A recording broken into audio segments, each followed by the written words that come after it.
Measuring speed of reaction from volume change. आज हम देखेंगे कि हम वॉल्यूम के चेंज होने से किस तरह से स्पीड ऑफ रिएक्शन को मेजर कर सकते हैं। वॉल्यूम हम किसे कहते हैं? वॉल्यूम कहते हैं, वॉल्यूम हम कहते हैं कि किसी भी सब्सटेंस का वॉल्यूम क्या है कि जितनी वो जगह घेरता है। ठीक है, volume of a substance is the amount of space it occupies, कि वो जितनी जगह घेरता है। ठीक है जी, कोई भी सब्सटेंस जितनी जगह घेरता है, जितनी स्पेस कवर करता है, वो उसका वॉल्यूम कहलाता है। तो वॉल्यूम की जब कोई भी रिएक्शन होता है उसमें जो वॉल्यूम चेंज आती है, तो इस से हम किस तरह से उस पर्टिकुलर रिएक्शन की स्पीड को मेजर कर सकते हैं।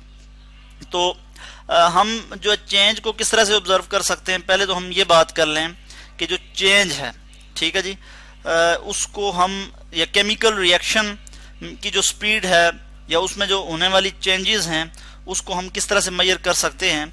कि इसमें हम लिख लेते हैं कि जब when there is a change in volume, ठीक है जी, when a volume of gas is change, volume की बात करते हैं हम कि वॉल्यूम चेंज से हम स्पीड ऑफ रिएक्शन फाइंड कर सकते हैं। जैसे वॉल्यूम ऑफ गैस, अगर हम गैस की बात करें तो गैस के वॉल्यूम को अगर हम मेजर करते हैं तो इससे हम चेंज फाइंड कर सकते हैं। इसी तरह से हम जो है हम चेंज फाइंड कर सकते हैं कि मास में होने वाली जो तब्दीली है रिएक्शन के दौरान, जो मास में जो तब्दीली आती है, ठीक है जी, मास में जो चेंज आती है, इसको अगर हम स्टडी करें तो हम स्पीड ऑफ रिएक्शन फाइंड कर सकते हैं। इसी तरह जो टेम्परेचर चेंज है, टेम्परेचर चेंज की वजह से, टेम्परेचर चेंज से भी हम जो है मेजर कर सकते हैं।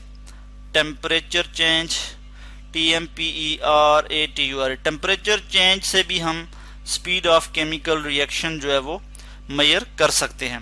इसी तरह कलर चेंज से हम स्पीड ऑफ केमिकल रिएक्शन जो है वो मेजर कर सकते हैं। मगर अभी हम बात करते हैं कि वॉल्यूम चेंज, वॉल्यूम चेंज से हम किस तरह से केमिकल रिएक्शन की स्पीड को जो है वो मेजर कर सकते हैं। उसके लिए हम एक एक्सपेरिमेंट भी आपको बताएंगे। तो हम देखते हैं कि जैसे एक हम रिएक्शन देख लेते हैं एग्जांपल के तौर पे। जैसे एक रिएक्टिव मेटल जैसे मैग्नीशियम है हमारे पास, मैग्नीशियम, अगर ये मैग्नीशियम को हम रिएक्ट करवा दें HCl के साथ। HCl क्या है जी? हाइड्रोक्लोरिक एसिड है।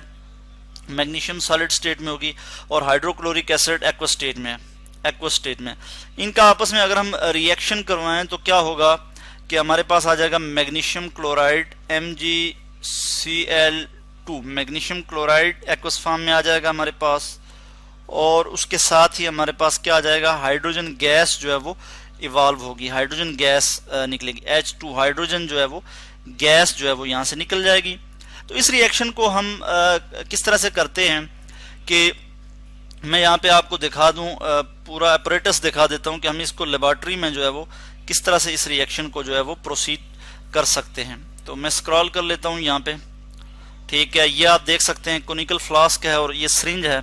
यहाँ पे क्या है कि ये रिएक्शन मिक्सचर है इस फ्लास्क में। इसमें हमने क्या किया कि HCl ऐड किया, उसके बाद हमने इसमें मैग्नीशियम डाला, ठीक है। मैग्नीशियम मेटल जब डाली हमने तो मैग्नीशियम मेटल डाली तो रिएक्शन स्टार्ट हो गया। रिएक्शन के नतीजे में हमारे पास क्या आ गया कि हाइड्रोजन गैस इवॉल्व हुई। ये जो सिरिंज है, सिरिंज का ये जो प्लंगर है, इस चीज को प्लंगर कहते हैं। तो जैसे जैसे हाइड्रोजन गैस बनेगी तो ये यहाँ से मूव करेगा, ठीक है जी, वॉल्यूम चेंज होगा। इसका शुरू में जो वॉल्यूम था उससे रिएक्शन के बाद जो वॉल्यूम हुआ वो चेंज हो गया, ठीक है जी। ये वॉल्यूम चेंज होगा और यहाँ पे हम टाइम भी नोट करेंगे तो हमें रिएक्शन की स्पीड का भी पता लगेगा और वॉल्यूम चेंज से जो है हम पता चला सकेंगे कि रिएक्शन की स्पीड क्या है। यहाँ पे हम इक्वेशन को बैलेंस कर लेते हैं, मैं यहाँ पे 2 लगा दूंगा, इक्वेशन जो है वो यहाँ पे बैलेंस हो जाएगी। तो इस तरह से हम देख सकते हैं कि हम वॉल्यूम चेंज को मेजर करके हम स्पीड फाइंड कर सकते हैं। किसकी? हम स्पीड फाइंड कर सकते हैं रिएक्शन की, ठीक है जी। टोटल वॉल्यूम जो हाइड्रोजन गैस का प्रोड्यूस हुआ है, ठीक है जी, वो अब इंक्रीज करेगा यहाँ पे, ठीक है। इसकी वजह से क्या होगा कि स्पीड ऑफ रिएक्शन हम जो है फाइंड कर सकेंगे। और किस तरह से फाइंड कर सकेंगे कि हम जो वॉल्यूम है उसको कलेक्ट करेंगे, हाइड्रोजन गैस का जो वॉल्यूम है उसको कलेक्ट करेंगे, उसको मेजर करेंगे और at a regular intervals of time, ठीक है जी।